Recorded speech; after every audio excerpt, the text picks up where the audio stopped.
Whether it be crack or the powdery stuff, in the US alone, almost 1 million people are addicted to the drug commonly known as cocaine, according to Addiction Center. Derived from the coca plant native to the Andes Mountains, and whether it be the leaves chewed by the Incas or cocaine added to Coca Cola, coca and its products have been enjoyed for the past 10,000 years. Traditional uses of coca were for medicine and nutrition, as well as religion.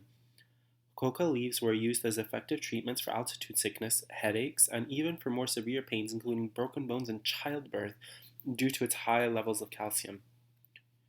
Due to its properties, coca leaves were used for nosebleeds as the elements in coca constricted blood vessels.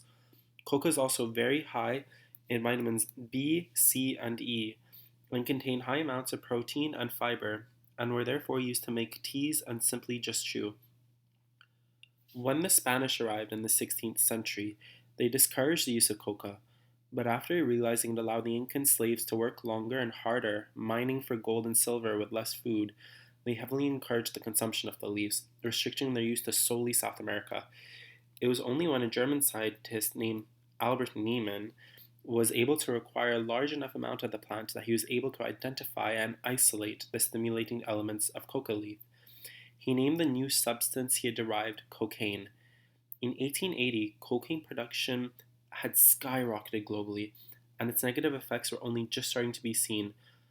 It had been marketed by pharmaceutical companies and other companies as a non addictive remedy and enjoyable substance, as well as a slew of different medical and psychological issues, particularly depression. However, even many of the researchers who were looking into the addictive and negative properties of the drug became addicted themselves. William Halsted of New York being the prime example. Only after Freud's use of the drug on a friend to help with his injury did the extremely negative consequences of the drug become apparent, and was therefore outlawed by many big name brands, including Coca Cola in 1906.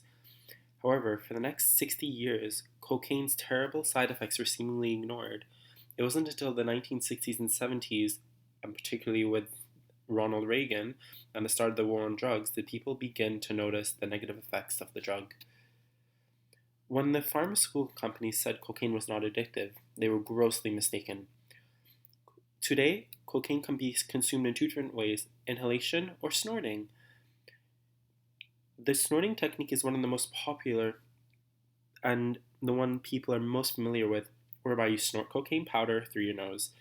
Once ingested, the powder swirls around in your mucus before diffusing into a blood vessel where it will make its way up to your brain.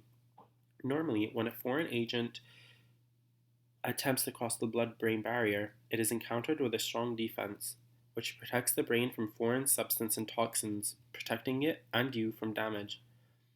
However, cocaine confuses and scrambles this process, allowing itself in, but allowing for other toxins to potentially enter your brain as well, which may lead to psychological diseases including Alzheimer's and Parkinson's disease. Once the drug has crossed the blood brain barrier, it hijacks its reward center and initiates the release of large amounts of dopamine. In its natural cycle, the brain releases dopamine as a reward for something, such as eating a delicious meal or petting your adorable dog. Oh, look at the little things. So look at this guy. You can't love him. You can't not love him.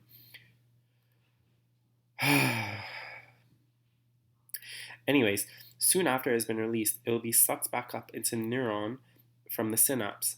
However, cocaine interrupts the recycling process and blocks the dopamine from re-entering the cell in while more dopamine is still being released into the synapse and stimulating neurons in the brain. This leads to an intense sensation of euphoria, which and what can almost be described as a warm, fuzzy feeling, and can lead to violent and erratic behavior. The high will only last an average of 15 to 30 minutes when snorted, and only 5 to 10 minutes when smoked, even though smoking does give off a more pleasurable experience. Once the effects have worn off, people will feel a sensation of depression as it takes a long time for the brain's natural dopamine levels to replenish.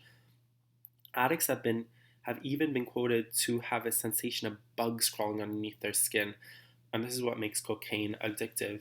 Even after the high was worn off, the user will will have to continuously take more and more of the drug to feel the same high as before.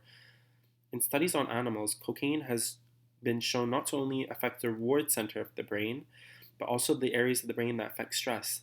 The animals that had previously been exposed to large amounts of the drug will go back to using it again when exposed to stressors or response. Cocaine only diminishes the effectiveness of the orbitofrontal cortex of the brain, which is responsible for decision making, learning, and self reflection. Cocaine is a dangerous substance, and its effects of living things, while once praised, carry with them far more cons than pros. Say no to drugs. Dog. Thank you for watching.